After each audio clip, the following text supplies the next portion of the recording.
Hello friends, welcome to my channel. ಬನ್ನಿ, ಇವತ್ತು ನಾನು ಬೇಬಿಕಾರ್ನ್ ಮಂಚೂರಿ ರೆಸ್ಟೋರೆಂಟ್ ಸ್ಟೈಲಲ್ಲಿ ಮನೆಯಲ್ಲೇ ಹೇಗೆ ಮಾಡ್ಕೊಳ್ಳೋದು ಅಂದ್ಬಿಟ್ಟು ನಾನು ತೋರಿಸ್ತಾ ಇದ್ದೀನಿ. ಇವಾಗ ಈ ರೆಸಿಪಿ ಮಾಡೋದು ಹೇಗೆ ಅಂದ್ಬಿಟ್ಟು ಸ್ಟೆಪ್ ಬೈ ಸ್ಟೆಪ್ ಪ್ರೊಸೀಜರಲ್ಲಿ ನೋಡೋಣ. ಫಸ್ಟಿಗೆ ಈ ರೆಸಿಪಿ ಮಾಡೋದಕ್ಕೆ ಒಂದು 1/4 ಲೀಟ್ರಷ್ಟು ನೀರನ್ನ ಒಂದು ಬೌಲಲ್ಲಿ ಹಾಕಿಬಿಟ್ಟು ಕಾಯಕ್ಕೆ ಇಟ್ಕೊಂಡಿದ್ದೀನಿ. ಅದಕ್ಕೆ 1 ಟೀ ಸ್ಪೂನಷ್ಟು ಸಾಲ್ಟ್ನ ಆ್ಯಡ್ ಮಾಡ್ಕೊಳ್ಳಿ. ಇದೊಂದು ಸ್ವಲ್ಪ ಬಬಲ್ಸ್ ಬರೋಕ್ಕೆ ಸ್ಟಾರ್ಟ್ ಆದಾಗ ಬೇಬಿಕಾರ್ನ್ ಇರುತ್ತಲ್ಲ, ಅದನ್ನು ಒಂದು ಬೇಬಿಕಾರ್ನ್ನ ನಾನು ಅರ್ಧ ಕಟ್ ಮಾಡಿಕೊಂಡು, ಅಂದರೆ ಮಧ್ಯಕ್ಕೆ ಕಟ್ ಮಾಡಿಕೊಂಡು ಅದರಲ್ಲಿ ಒಂದು 6 ಪೀಸ್ ಆಗೋ ಥರ ಈ ಥರ ಕಟ್ ಮಾಡ್ಕೊಂಡಿದ್ದೀನಿ ಉದ್ದಕ್ಕೆ. ಅದನ್ನು ಇವಾಗ ಈ ವಾಟರ್ಗೆ ಹಾಕ್ಕೊಂಡು ಒಂದು 3 ರಿಂದ 4 ನಿಮಿಷ ಮೀಡಿಯಮ್ ಫ್ಲೇಮಲ್ಲಿ ಇಟ್ಕೊಂಡು ಚೆನ್ನಾಗಿ ಇದನ್ನು ಕುದಿಸ್ಕೊಳ್ಳಿ. ಒಂದು ಸ್ವಲ್ಪ 3 ರಿಂದ 4 ನಿಮಿಷ ಬಾಯ್ಲ್ ಮಾಡಿಕೊಂಡ್ರೆ ಸಾಕು, ಜಾಸ್ತಿ ಏನು ಬಾಯ್ಲ್ ಮಾಡೋದು ಬೇಕಾಗಿಲ್ಲ. ಇದು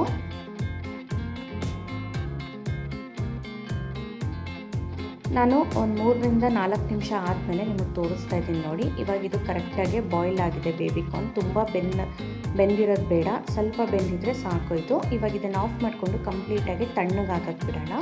ಅದಾದಮೇಲೆ ನೀವು ನೆಕ್ಸ್ಟ್ ಪ್ರೊಸೀಜರ್ನ ಸ್ಟಾರ್ಟ್ ಮಾಡಿ. ನೋಡಿ, ಇವಾಗ 1 ಅವರ್ ಆದಮೇಲೆ ನಾನು ಬೇಬಿಕಾರ್ನ್ ಎಲ್ಲ ಬಾಯ್ಲ್ ಮಾಡ್ಕೊಂಡಿದ್ವಲ್ಲ, ಅದು ಫುಲ್ ತಣ್ಣಗಾಗಿದೆ. ಇವಾಗ ಇದಕ್ಕೆ 2 ಟೇಬಲ್ ಸ್ಪೂನಷ್ಟು ಕಾರ್ನ್ಫ್ಲೋರ್, 2 ಟೇಬಲ್ ಸ್ಪೂನಷ್ಟು ಮೈದಾ ಹಿಟ್ಟನ್ನ ಹಾಕ್ಕೊತಾ ಇದ್ದೀನಿ. ಹಾಗೆ 1 ಟೀ ಸ್ಪೂನಷ್ಟು ಶುಂಠಿ ಬೆಳ್ಳುಳ್ಳಿ ಪೇಸ್ಟ್ನ ಹಾಕ್ಕೊಳ್ಳೋಣ. ಹಾಕ್ಕೊಂಡು ಚೆನ್ನಾಗಿ ಮಿಕ್ಸ್ ಮಾಡ್ಕೊಳ್ಳಿ. ನೀವು ಬೇಬಿಕಾರ್ನ್ನ ಬಾಯ್ಲ್ ಮಾಡಿದ ತಕ್ಷಣ ಮಾಡ್ಕೊತೀನಿ ಅಂದರೆ ಅದಷ್ಟು ಚೆನ್ನಾಗಾಗಲ್ಲ, ಸ್ವಲ್ಪ ತಣ್ಣಗಾದ್ಮೇಲೆ ಮಾಡ್ಕೊಳ್ಳಿ, ಚೆನ್ನಾಗಿರುತ್ತೆ. ಇವಾಗ ಇದನ್ನೆಲ್ಲ ಚೆನ್ನಾಗಿ ಮಿಕ್ಸ್ ಮಾಡ್ಕೊಂಡ್ಮೇಲೆ ಒಂದು ಅರ್ಧ ಟೀ ಸ್ಪೂನಷ್ಟು ಸಾಲ್ಟ್ನ ಹಾಕ್ಕೊತಾ ಇದ್ದೀನಿ. ಹಾಕ್ಕೊಂಡು ಇದನ್ನು ಮಿಕ್ಸ್ ಮಾಡಿಕೊಂಡು ಸ್ವಲ್ಪನೇ ವಾಟರ್ ಹಾಕ್ಕೊಂಡು ಕಲಿಸ್ಕೊಳ್ಳಿ. ಇದನ್ನು ಹೇಗಿರಬೇಕು ಅಂದರೆ ಗಟ್ಟಿ ಪಕೋಡನ ಮಿಕ್ಸ್ ಮಾಡ್ಕೊತೀವಲ್ಲ, ಆ ಥರ ಎಲ್ಲ ಪೀಸಸ್ಗೂ ಕೋಟ್ ಆಗಿದ್ದರೆ ಸಾಕು ಫ್ರೆಂಡ್ಸ್. ಇದು ನೋಡಿ, ಇವಾಗ ಇದು ಕರೆಕ್ಟಾಗಿದೆ. ನೆಕ್ಸ್ಟ್ ನಾವು ಎಣ್ಣೆನ ಕಾಯಕ್ಕೆ ಇಟ್ಕೊಳ್ಳೋಣ. ಎಣ್ಣೆ ಕಾದ್ಮೇಲೆ ಚೆನ್ನಾಗಿ ಎಣ್ಣೆ ಕಾದಿರಬೇಕು ಇದಕ್ಕೆ, ಆವಾಗಲೇ ನೀವು ಫ್ರೈ ಮಾಡ್ಕೊಳ್ಳಿ. ಎಣ್ಣೆ ಎಲ್ಲ ಚೆನ್ನಾಗಿ ಕಾದಾದಮೇಲೆ ಇದಕ್ಕೆ ನಾನು ಬೇಬಿಕಾರ್ನ್ನ ಮಿಕ್ಸ್ ಮಾಡಿ ಇಟ್ಕೊಂಡಿದ್ವಲ್ಲ, ಹಿಟ್ಟೆಲ್ಲ ಹಾಕಿ ಅದನ್ನು ಒಂದೊಂದೇ ಈ ಥರ ಸಪ್ರೇಟಾಗಿ ಹಾಕ್ಕೊತಾ ಇದ್ದೀನಿ. ಒಟ್ಟಿಗೆ ಹಾಕ್ಕೊಂಡ್ರೆ ಎಲ್ಲ ಕಚ್ಚುತ್ತೆ, ಅದಕ್ಕೋಸ್ಕರ ನಾನು ಸಪ್ರೇಟಾಗಿ ಹಾಕ್ಕೊಂಡಿದ್ದೀನಿ. 1 ನಿಮಿಷ ಆದಮೇಲೆ ಇದನ್ನು ಈ ಥರ ಮಿಕ್ಸ್ ಮಾಡ್ಕೊತ ಫ್ರೈ ಮಾಡ್ಕೊಳ್ಳಿ. ನೀವು ಮೊದಲೇ ಮಾಡೋಕ್ಕೋದ್ರೆ ಚೆನ್ನಾಗಿ ಫ್ರೈ ಆಗೋಲ್ಲ. 1-2 ನಿಮಿಷ ಫ್ರೈ ಮಾಡ್ಕೊಂಡ್ಮೇಲೆ ಇದೊಂದು ಸ್ವಲ್ಪ ಲೈಟ್ ಗೋಲ್ಡನ್ ಬ್ರೌನ್ ಕಲರ್ ಬಂದಾಗ ಇದನ್ನು ಒಂದು ಟಿಶ್ಯೂ ಪೇಪರ್ ಮೇಲೆ, ಒಂದು ಪ್ಲೇಟ್ ಮೇಲೆ ತೆಗೆದಿಟ್ಕೊಳ್ಳೋಣ. ನೋಡಿ, ಇವಾಗ ಇದಾಗಿದೆ, ನಾನೆಲ್ಲ ತೆಗೆದಿಟ್ಕೊತಾ ಇದ್ದೀನಿ.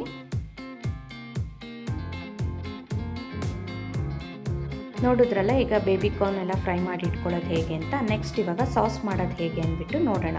ಸಾಸ್ ಮಾಡೋಕ್ಕೆ ನಾನಿಲ್ಲಿ 1 ಟೇಬಲ್ ಸ್ಪೂನಷ್ಟು ಎಣ್ಣೆ ಹಾಕ್ಕೊಂಡಿದ್ದೀನಿ. ಎಣ್ಣೆ ಕಾದ್ಮೇಲೆ ಇದಕ್ಕೆ 1 ಟೀ ಸ್ಪೂನಷ್ಟು ಬೆಳ್ಳುಳ್ಳಿ ಹಾಕ್ಕೊಂಡಿದ್ದೀನಿ. ಬೆಳ್ಳುಳ್ಳಿ ಒಂದು ಸ್ವಲ್ಪ ಫ್ರೈ ಆದಮೇಲೆ ಇದಕ್ಕೆ ಒಂದು ಅರ್ಧ ಈರುಳ್ಳಿ, ಅರ್ಧ ಕ್ಯಾಪ್ಸಿಕಮ್ನ ಉದ್ದು ಕಟ್ ಮಾಡ್ಕೊಂಡಿದ್ದೆ. ಇದಿಷ್ಟು ಹಾಕ್ಕೊಂಡು ಐ ಫ್ಲೇಮಲ್ಲೇ ಇಟ್ಕೊಂಡು ಒಂದು 30 ಸೆಕೆಂಡ್ಸ್ವರೆಗೂ ಫ್ರೈ ಮಾಡ್ಕೊಳ್ಳಿ. ಚೆನ್ನಾಗಿ ಒಂದು 30 ಸೆಕೆಂಡ್ಸ್ ಆದಮೇಲೆ ಇದಕ್ಕೆ ಸಾಲ್ಟ್ನ ಆ್ಯಡ್ ಮಾಡ್ಕೊಳ್ಳೋಣ. ಸಾಲ್ಟ್ನ ನೋಡಿಕೊಂಡು ಹಾಕ್ಕೊಳ್ಳಿ ಫ್ರೆಂಡ್ಸ್, ಯಾಕೆ ಅಂದರೆ ನಾವು ಸಾಸ್ ಆ್ಯಡ್ ಮಾಡಿದಾಗ ಅದರಲ್ಲೂ ಸಾಸಸಲ್ಲೂ ಸಾಲ್ಟ್ ಇರುತ್ತೆ. ಹಾಗೆ ನಾವು ಬೇಬಿಕಾರ್ನ್ನ ಬಾಯ್ಲ್ ಮಾಡ್ಕೊಳ್ಳೋವಾಗೂ ಹಾಕ್ಕೊಂಡಿದ್ವಿ, ಸಾಲ್ಟ್ನ ಫ್ರೈ ಮಾಡೋವಾಗಲೂ ಹಾಕ್ಕೊಂಡಿದ್ವಲ್ಲ, ಸೊ ಅದಕ್ಕೆ ನೋಡಿಕೊಂಡು ಆ್ಯಡ್ ಮಾಡ್ಕೊಳ್ಳಿ. ನೋಡಿ, ಈ ಥರ ಸಾಲ್ಟ್ನ ಆ್ಯಡ್ ಮಾಡಿಕೊಂಡು ಒಂದು 30 ಸೆಕೆಂಡ್ಸ್ ಮತ್ತೆ ಫ್ರೈ ಮಾಡ್ಕೊಂಡ್ಮೇಲೆ ಇದಕ್ಕೆ ಸಾಸಸ್ನ 1 ಬೈ 1 ಆ್ಯಡ್ ಮಾಡ್ಕೊಳ್ಳೋಣ. ಫಸ್ಟಿಗೆ ನಾನು ರೆಡ್ ಚಿಲ್ಲಿ ಸಾಸ್ನ 1 ಟೀ ಸ್ಪೂನಷ್ಟು, ಸೋಯಾ ಸಾಸ್ ಒಂದು 1/4 ಟೀ ಸ್ಪೂನಷ್ಟು, ಗ್ರೀನ್ ಚಿಲ್ಲಿ ಸಾಸ್ನ 1 ಟೀ ಸ್ಪೂನಷ್ಟು ಹಾಕ್ಕೊಂಡಿದ್ದೀನಿ. ಹಾಗೆ ಟೊಮೆಟೊ ಕೆಚಪ್ ಅಥವಾ ಟೊಮೆಟೊ ಸಾಸ್ ಅಂತಾರಲ್ಲ, ಅದನ್ನು 2 ಟೇಬಲ್ ಸ್ಪೂನಷ್ಟು ಹಾಕ್ಕೊಂಡಿದ್ದೀನಿ. ಇದಿಷ್ಟು ಹಾಕ್ಕೊಂಡ್ಮೇಲೆ ನಾನು ಇದಕ್ಕೆ ಒಂದು 1/4 ಟೀ ಸ್ಪೂನಷ್ಟು ಪೆಪ್ಪರು, ಹಾಗೆ ಒಂದು ಅರ್ಧ ಟೀ ಸ್ಪೂನಷ್ಟು ಅಜಿನೋಮೋಟೊ ಅಥವಾ ಟೇಸ್ಟಿಂಗ್ ಪೌಡರ್ ಅಂತಾರಲ್ಲ, ಅದನ್ನು ಹಾಕ್ಕೊಂಡಿದ್ದೀನಿ. ಟೇಸ್ಟಿಂಗ್ ಪೌಡರ್ ಎಲ್ಲ ಆಪ್ಷನಲ್, ಬೇಕು ಅಂದರೆ ಹಾಕ್ಕೊಬೋದು, ಇಲ್ಲ ಅಂದರೆ ಇಲ್ಲ. ಇವಾಗ ಇದಿಷ್ಟು ಚೆನ್ನಾಗಿ ಮಿಕ್ಸ್ ಮಾಡಿಕೊಂಡು ಕುದಿಸ್ಕೊಳ್ಳೋಣ 1 ನಿಮಿಷ. ನೋಡಿ, ಇವಾಗ ಸಾಸು ತಿಕ್ಕಾಗಿ ಅನಿಸ್ತಾ ಇದೆಯಲ್ಲ, ಸೊ ಅದಕ್ಕೆ ನಾನು ಇದಕ್ಕೆ ಒಂದು 1/4 ಲೋಟ ಅಷ್ಟು ನೀರನ್ನ ಆ್ಯಡ್ ಮಾಡಿಕೊಂಡು ಮತ್ತೆ ಕುದಿಸ್ಕೊಳ್ತಾ ಇದ್ದೀನಿ.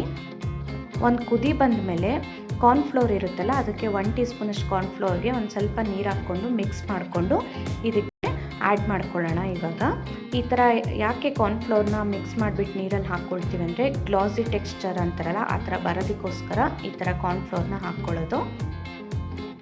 ಈ ಕಾರ್ನ್ಫ್ಲೋರ್ ಹಾಕ್ಕೊಂಡು 1 ನಿಮಿಷ ಕುದಿಸ್ಕೊಂಡ್ರೆ ನಿಮಗೆ ಬೇಬಿಕಾರ್ನ್ ಮಂಚೂರಿ ಬೇಕಾಗಿರೋಂಥ ಸಾಸ್ ರೆಡಿ ಆಗುತ್ತೆ. ಈ ಟೈಮಲ್ಲೇ ಉಪ್ಪು ಖಾರ ಆಗಿದೆಯಾ ಅಂದ್ಬಿಟ್ಟು ಚೆಕ್ ಮಾಡ್ಕೊಳ್ಳಿ. ಅದಾದಮೇಲೆ ಫೈನಲಾಗೆ ಫ್ರೈ ಮಾಡಿರೋಂಥ ಬೇಬಿಕಾರ್ನ್ನ ಆ್ಯಡ್ ಮಾಡ್ಕೊತಾ ಇದ್ದೀನಿ. ನೋಡ್ತಾ ಇದ್ದೀರಲ್ವ, ಇದನ್ನೆಲ್ಲ ಆ್ಯಡ್ ಮಾಡಿಕೊಂಡು ಚೆನ್ನಾಗೆ ಮಿಕ್ಸ್ ಮಾಡ್ಕೊಳ್ಳಿ.